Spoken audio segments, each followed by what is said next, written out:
Narcissists don't dominate with force. They train you. First, they adore you, mirror you.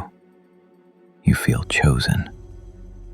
Then they vanish, cold, silent, distant. You chase them, and that's the trick. You start rewarding their bad behavior. That's not love. That's conditioning. Step by step, they replace your confidence with obedience.